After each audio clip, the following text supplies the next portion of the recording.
Hello guys, welcome to my YouTube channel. और आज हम बनाने जा रहे हैं हॉट एयर बलून, जो कि बनाना बड़ा ही सिंपल है और हमने इसे न्यूज़पेपर की मदद से बनाया है। और ये हॉट एयर बलून बनाने के लिए हमें ज़रूरत पड़ेगी न्यूज़पेपर की, थ्रेड की और सीजर की।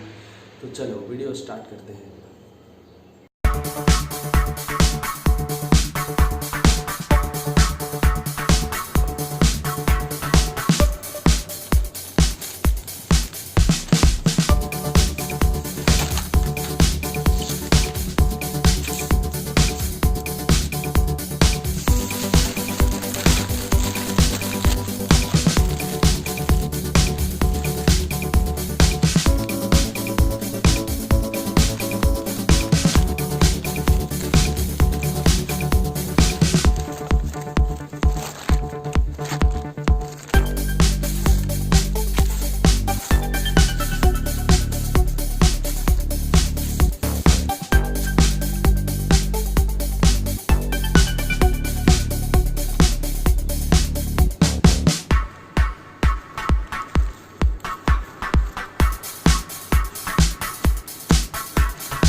वीडियो देख के आपको ज़रा भी अच्छा लगे तो चैनल को लाइक करना, शेयर करना, सब्सक्राइब करना और घंटे बटन को दबाना ना भूलना। तो मिलते हैं इसके नेक्स्ट वीडियो में।